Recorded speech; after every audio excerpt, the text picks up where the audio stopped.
नया स्टॉक में उतरा हुआ मॉडल, इसका भाई अब प्राइस भी चेंज हो चुका। मतलब पहले ये मात्र 98,500 या 99,500 के करीब मिलती थी, अब आप इसको मात्र 96,600 में परचेस कर सकते हो। अब आप ये भी कहोगे कि ये स्प्लेंडर प्लस का अगर मॉडल की बात करें तो क्या ये E35 पे चलेगी या E85 पे, जैसे स्प्लेंडर अब लॉन्च हो चुकी है, वो भाई इसके टैंक पे लिखा है, वो आपको दिखाएंगे।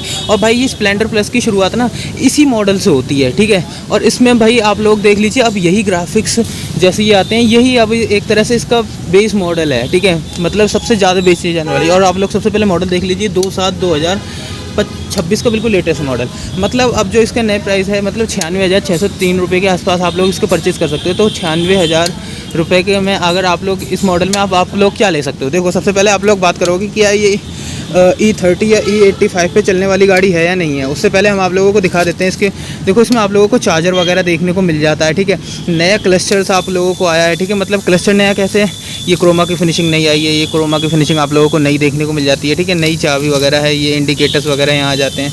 बाकी इसमें आप लोग देख लीजिए हैज़ार्ड की सुविधा नहीं है, ठीक। केवल हेडलाइट डिम ऑन ऑफ करने का स्विच आ जाता है, इंडिकेटर्स राइट लेफ्ट करने का स्विच आ जाता है, और सेल्फ की आपको बटन देखने को मिल जाती है ओवरऑल, ठीक है।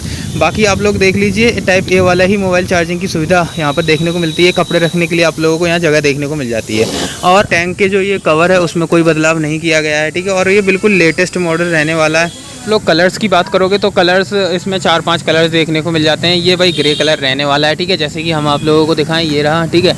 और स्प्लेंडर अगर आप लोग शोरूम पे परचेज़ करने जाओगे तो स्प्लेंडर की शुरुआत इसी मॉडल से होगी, ठीक है। और यही देखा जाए तो सस्ता मॉडल है। और HF डीलक्स भी आता है, ठीक है, वो भी इसी के रेंज में ही है।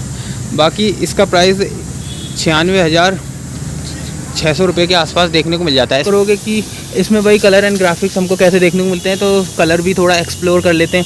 ये देख लीजिए, इससे पहले ना स्प्लेंडर प्लस में ये कलर एंड ग्राफिक्स नहीं आते थे, ठीक है। ये अभी अपडेट हुए हैं, तो अब नई ऐसी ही स्ट्रिप्स आने वाली हैं। यहाँ देखो, ये हीरो लिखा हुआ देखने को मिल जाता है आप लोगों को। ये नई स्ट्रिप्स, ये देखो, ये कलर देखने को मिल जाता है। ये एक तरह से बेस मॉडल बेस कलर है। हालांकि ये स्ट्रिप्स कलर्स आप लोगों को रेड की फिनिशिंग में देखने को मिल जाएंगी, ब्लू की फिनिशिंग में भी ये आप लोगों को डिज़ाइन देखने को मिल जाएगा ओवरऑल, ठीक। बाकी आप लोग अगर हेड की तरफ से हम लोग देखें तो यहाँ देखो हीरो स्प्लेंडर प्लस लिखा हुआ देखने को मिल जाता है। काफ़ी बड़ा स्टिकिंग किया गया है इस बार, ठीक है। बाकी आप लोग देख लो, जो इसके हेड लैम्प पर आपको हेलोजन का ही बल्ब मिलेगा, साइड में आपको पायलट लैम्प भी देखने को मिल जाएगा। इंडिकेटर्स वही आप लोगों को अब भी इसमें रेड की केसिंग में और हेलोजन के बल्ब के साथ प्रोवाइड किए जाते हैं, ठीक है। फ्लेक्सिबल भी सही है। बाकी नंबर प्लेट होल्ड करने के लिए मेटल की ग्लिम्प आती है, ठीक। बाकी आप लोग फ्रंट से ही अगर बात करें तो देखो, रिफ्लेक्टर्स यहाँ आ जाते हैं। और अगर हम लोग टायर्स की बात करें फ्रंट की, तो यहाँ देखो क्या लिखा हुआ है, 80/118 इंचज़ का भाई टायर देखने को मिल जाता है। और यहाँ देखिए ट्यूबलेस भाई टायर रहने वाला है, और नायलॉन भाई मटेरियल है, यूरो ग्रिप करके का भाई कंपनी रहने वाली है, ठीक है।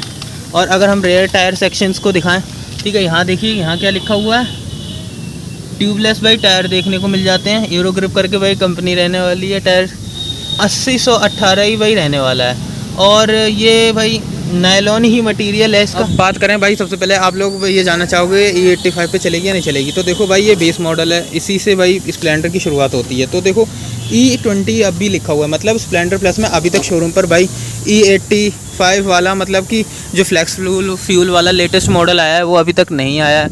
और भाई जैसे ये मॉडल आएगा आपको अपडेट दे दी जाएगी। स्प्लेंडर प्लस में भी अब E35 पे चलने वाले मॉडल आ चुके हैं, लेकिन ये वाला मॉडल केवल E20, मतलब 20% पेट्रोल और 80% एथेनॉल पे ही चलने वाला मॉडल रहने वाला है, ठीक है। अगर हम इसके भाई चेन कवर की बात करें तो मेटल का ही आप लोगों को चेन कवर देखने को मिल जाता है, ठीक है। अलॉय 18 इंचज़ की आती है। और पीछे अगर आपको दिखाएं तो 2/7/2026 का बिल्कुल लेटेस्ट मॉडल है।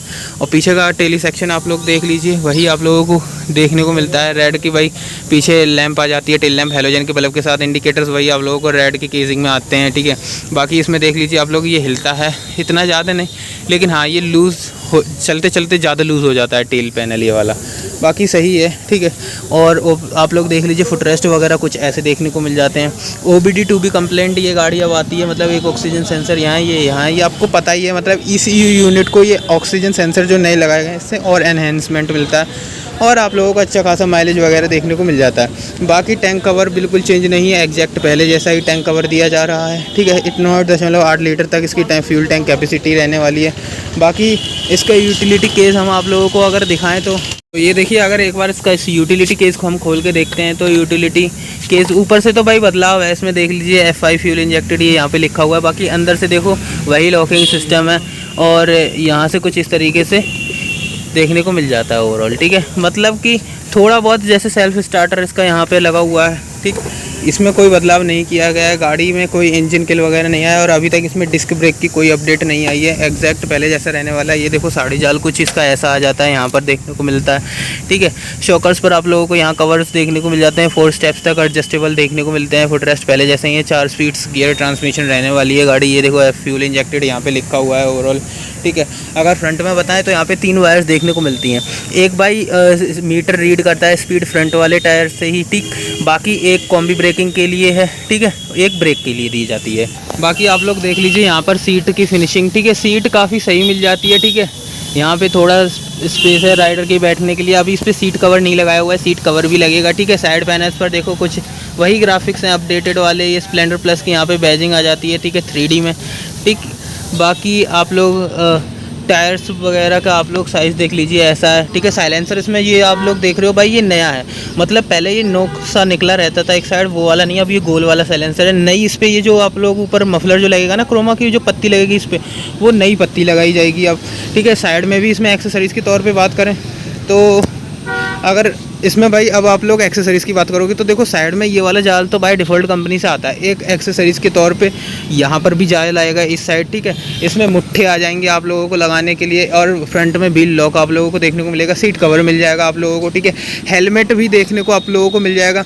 और जो इसके भाई ये गियर लिवर्स देख रहे हो, इन पर भी आपको रबड़ देखने को मिल जाती है शोरूम से। ये सभी चीज़ें आप लोगों को ओवरऑल मिलेंगी, लेकिन कुछ इसमें फ्री हैं और कुछ आप लोगों को एक्सेसरीज़ पेड रहने वाली है। जो हेलमेट वगैरह है वो पेड रहता है, ठीक है। आप लोग अगर शोरूम की बात करोगे तो message hero globe agency showroom रहने वाला है, यूपी में ये शोरूम मौजूद रहने वाला है। अगर इस बाइक से रिलेटेड कोई EMI वगैरह की आपको जानकारी चाहिए तो शोरूम पर कॉन्टैक्ट कर आप लोग जानकारी ले सकते हैं।